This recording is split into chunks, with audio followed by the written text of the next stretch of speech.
लोकसभा चुनाव के बाद सभी राजनीतिक दल उत्तर प्रदेश में होने वाले विधानसभा उपचुनाव को लेकर तैयारियों में जुट गए हैं।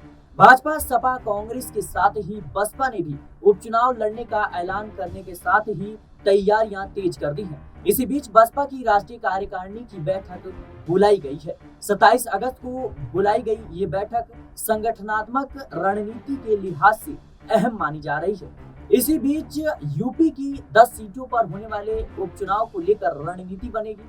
चर्चा राष्ट्रीय अध्यक्ष के चुनाव को लेकर की भी है, लेकिन इसकी कोई आधिकारिक पुष्टि नहीं है।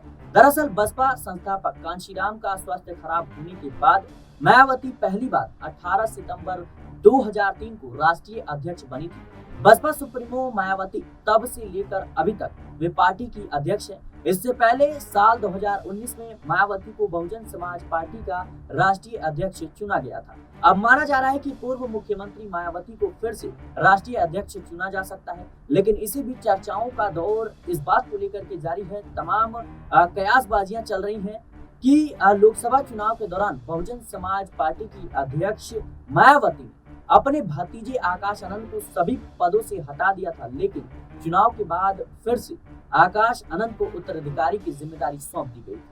अब आकाश आनंद को लेकर चर्चाओं का बाजार गर्म है। वहीं बताया यह भी जा रहा है कि बसपा की कार्यकारिणी बैठक में पार्टी अपना राष्ट्रीय एजेंडा भी पेश कर सकती है। इसके साथ ही इस बैठक में प्रदेश की 10 सीटों पर होने वाले उपचुनाव को लेकर के भी नई रणनीति तैयार की जा सकती है। बहरहाल देखा जाए तो बीएसपी लगातार उसका जनाधार है वो गिरता हुआ नजर आ रहा है, और जिस तरीके से लोकसभा चुनाव में मायावती ने अकेले चुनाव लड़ने का निर्णय लिया, इसका इम्पैक्ट काफी ज्यादा बुरा पड़ा। काफी ज्यादा बुरी तरीके से बीएसपी का वोट बैंक जो है प्रभावित हुआ।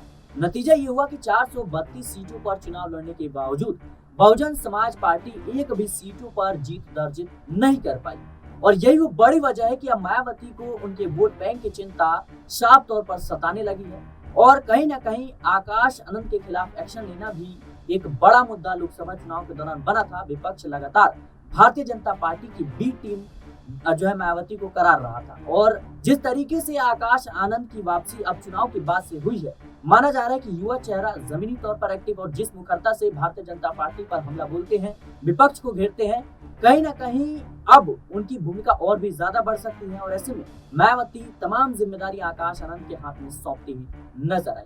बहरहाल सबकी नजरें इस वक्त टिकी हुई हैं 27 अगस्त के कार्यकारिणी बैठक पर। बैठक में माना जा रहा है कि मायावती बड़ा फैसला लेगी आकाश आनंद को लेकर के। बहरहाल इस रिपोर्ट में इतना ही। देश और दुनिया की तमाम खबरों के लिए बने रहना नेशनल पॉलिटिकल बाइट के साथ।